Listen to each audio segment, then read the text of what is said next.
I'm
joking.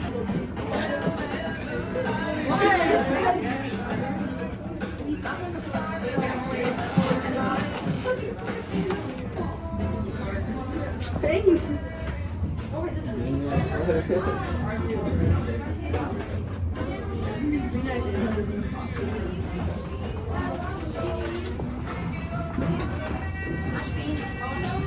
Oh, look at his eyes. Hey. I want this. We can make this so cute.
I'm good.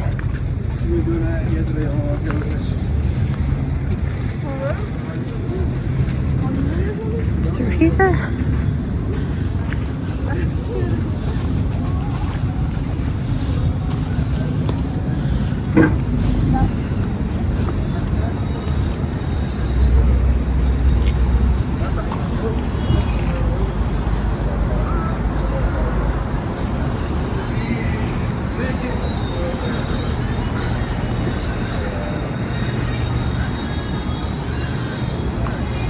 Asking me, is this a scary tour? No. Scary to me is when people are popping out at you, you're not expecting it.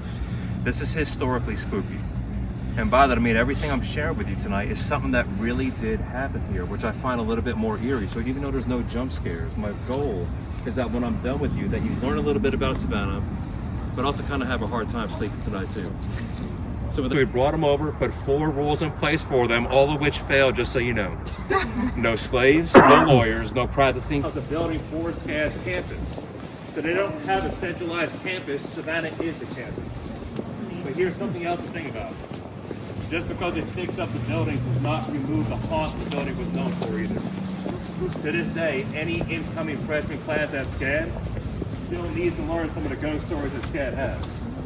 Go out to Forsyth Park, you find Old Candler Hospital, second oldest general hospital in the country. It has yellow fever tunnels beneath it where they store the bodies. SCAD bodies. Today they're offices and admissions, but at one point they were talking about maybe turning them into dorms. I'll let you know how that goes. Can you guys remind me how many of you have been on ghost tours in other towns? There was a few of you, right? So what I've always loved is when it slowly starts approaching where you chose to spend the night. I had a man join this tour last week. He was in town for business. He was not planning on doing a ghost tour, but this was right there in front of you. A man named Jim Williams bought that house in Savannah, was struggling. He'd be in the middle of drugs, prostitution. He bought it for nothing, but runs his antique shop out back. He's known honestly more for his parties. He would throw the elite out of that house.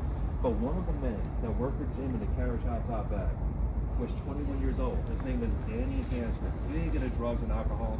Jim took Danny underneath his wing to help the kid out. They ended up getting in a... Yeah, my God. When I see her when I played, you said, he was like, oh, I was like, no. I'll hurry up. I love your dad. You're gonna make me... I have 4 benches. Have a seat if you'd like.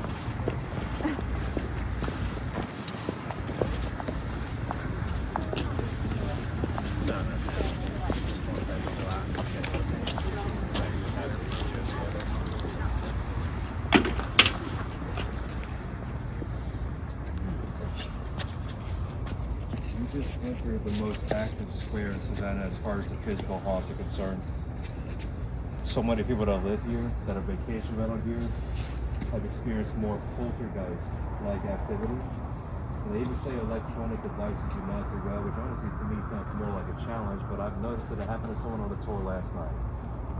Battery lights, or not last night, but yesterday in the daytime. Battery lights running and fully charged phones and cameras. Sometimes only half the footage you take will come out, the rest being a blur. Car alarms, street lights, house lights turning on and off.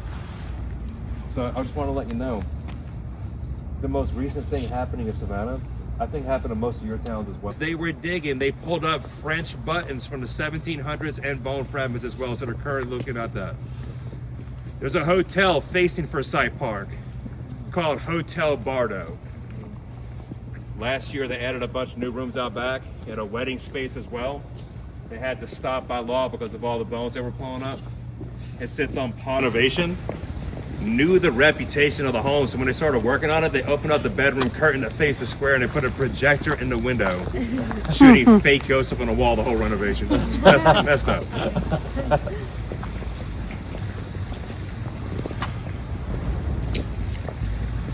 Anyone staying at the Hamilton Turner Mansion tonight? Yeah. I have a man staying. Did someone say yes? I have a man staying here from the other night's tour. He's staying here throughout the week for the haunts. Ghost story we got. So you know we got to make this count, right? Tighten it up with dramatic effect. It was a dark, chilly early February. So guys, my dad's side's New Orleans, my mom's side's New York. Probably explains some weird accent you've heard throughout the night tonight. I lived in North Carolina a good part of my life. This has been home for quite some time, but I was born and lived very briefly in a small town of Sleepy Hollow, New York. You know what it's like to live in an area where your local high school mascot's the Headless Horseman? I love legends, but as ridiculous as the story might sound, it rolled there and it came from somewhere. I'd like to kind of dig that out. Was there really a Headless Horseman riding around Sleepy Hollow? Yes. So maybe a header to Heather for you.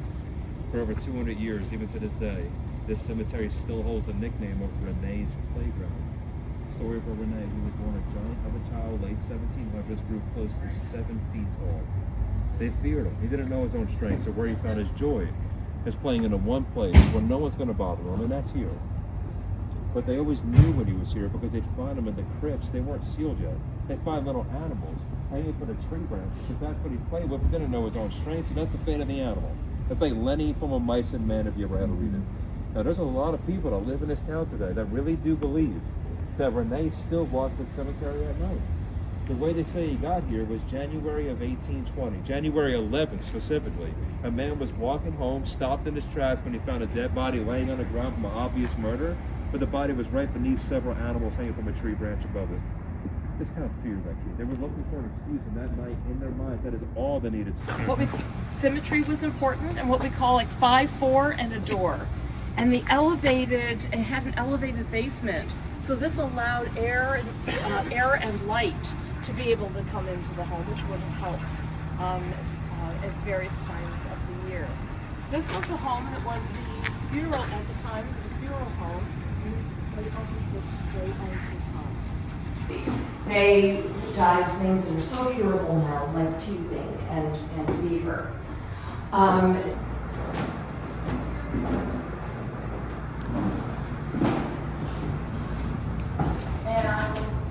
Isn't that terrific? Yeah. Yeah, and that way you don't fall and hurt yourself. And now, if you want to come closer, I just want to show you this, and I'm going to show you a trick when we go outside to remind me to show you the trick. With 7 children, you might say, well, where did they all die? Well, in those days, number of children that were probably born here. In that period of time, it was primarily midwives or a circle of women's circles that would deliver a child. And they might have been midwives from either in the home or slaves from other that had that specialty from throughout the city. And during that period of time, they were beginning to transition, not long after that, they were beginning to transition to doctors. And when they began to use doctors versus midwives, the mortality rate of mothers began in between patients. And it was would have slept on the floor or even in the hallway.